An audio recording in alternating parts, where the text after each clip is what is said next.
So Leute, Tag 5 ist angebrochen. Ich habe mich gerade auf den Weg gemacht nach einer absoluten Scheißnacht. Erstmal war der Campsite, der als Superb Campsite im Guidebook stand, totale Müll. Also das war alles nur Farn und hohes Gras. Da konnte man überhaupt nicht zelten. Etwas weiter unten habe ich dann eine halbwegs graslose Stelle gefunden. Da hatte einfach schon jemand anderes das ganze Gras platt getrampelt. Aber es war total schief und ich bin die ganze Nacht gerutscht. Richtig nervig. Dann fing auch noch ein richtig heftiges Gewitter an mit totalem Starkregen. Ich glaube, ich habe effektiv 3 Stunden geschlafen, wenn überhaupt. Also, ja, eine Nacht zum Vergessen. Aber dafür haben wir jetzt heute Morgen diese Aussicht hier.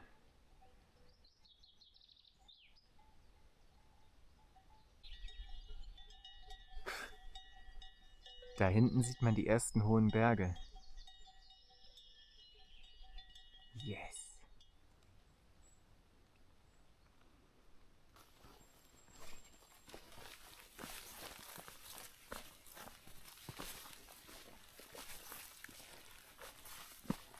Nasse Schuhe und nasse Füße und nasse Hose sind bei dem Terrain auf jeden Fall vorprogrammiert.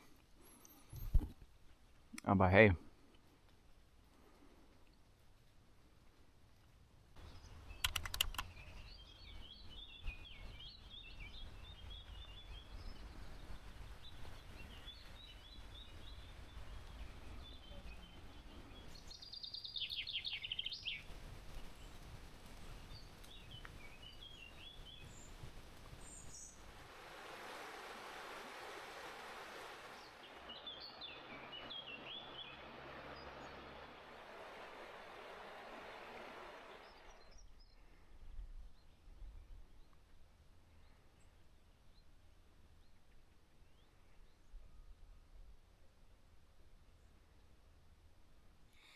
Hey, immer wenn ich durch so überwachsenes Gebüsch latsche, dann klage ich die ganze Zeit, wie scheiße das, naja, scheiße nicht, aber wie mich das nervt.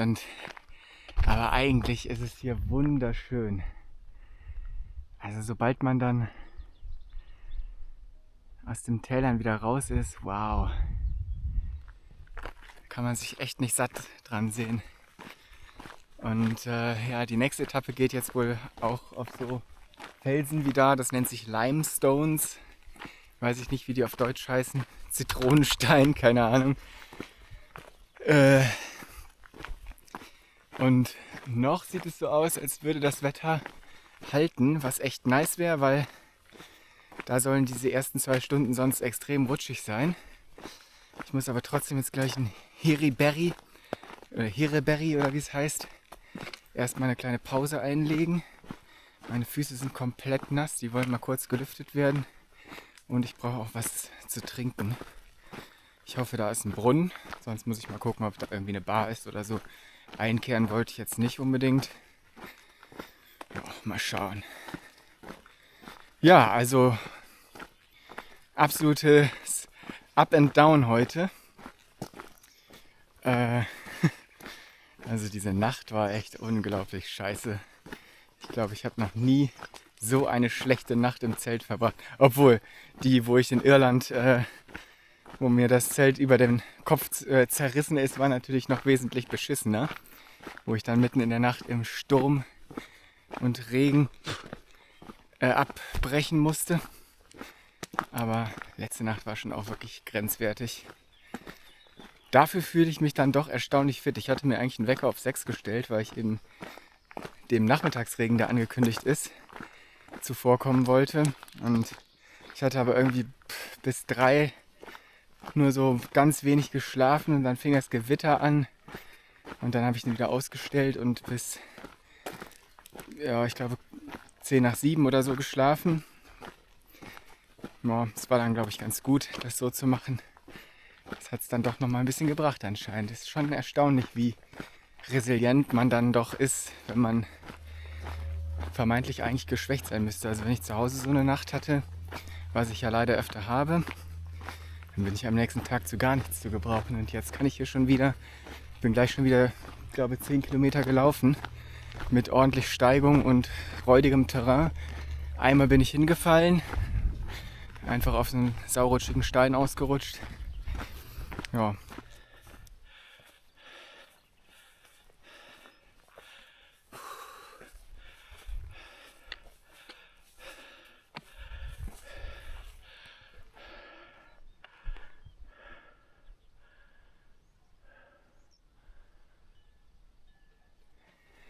Dürfte ich mal vorbei.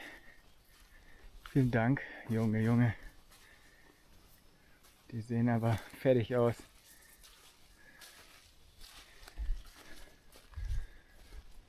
Ja.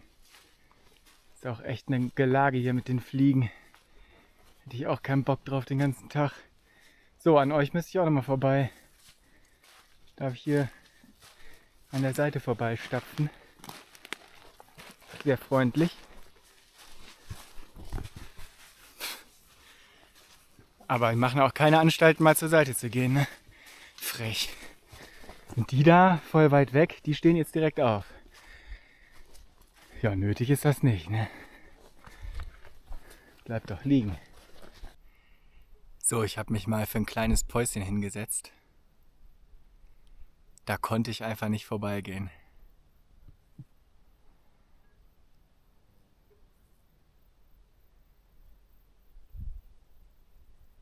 Ist das nicht geil?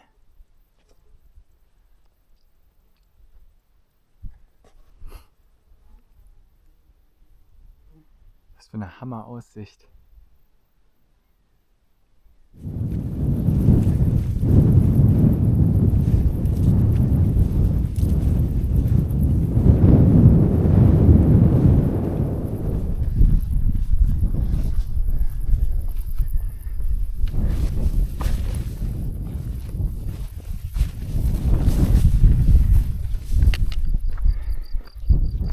Keine Ahnung, ob man das jetzt da hinten sehen kann mit dem Gegenlicht. Aber da und auch da sind richtig hohe Berge. Das ist mein erster Blick auf die richtigen Pyrenäen. Boah, habe ich da Lust drauf, ey. Das wird so schön. Klare Bergseen. Flüsse, geile Zeltstellen, tolle Aussichten und ganz viele Tiere.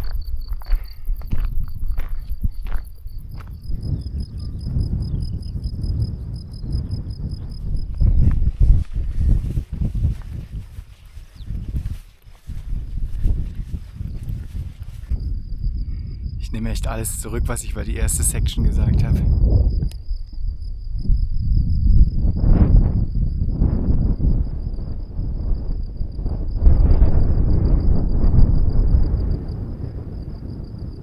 So spektakulär.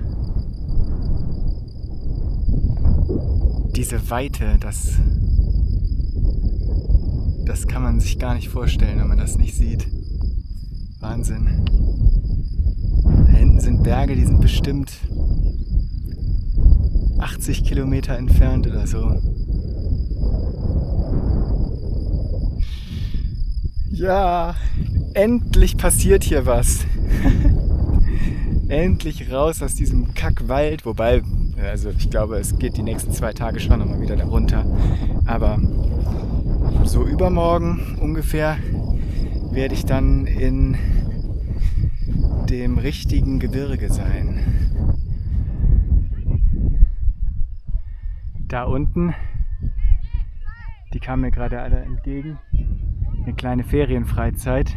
Ganz viele Kinder, die hier hochgewandert sind oder Jugendliche. Richtig cool. Und jetzt gibt es da unten für die alle Wassermelonen und Wasser. Da bin ich gerade eben dran vorbeigelaufen und war schon ein bisschen neidisch. Ich dachte kurz, es wäre eine Trail Magic, aber es waren einfach nur Proviant für die Kids.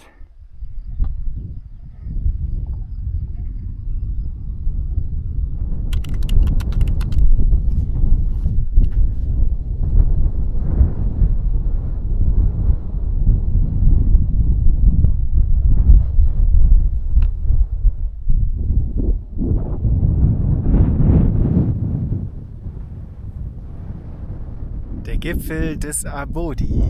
Abodi, Jibel, Jibel, wie auch immer man es ausspricht. Was kommt da? Wespe. Ja, tolle Aussicht.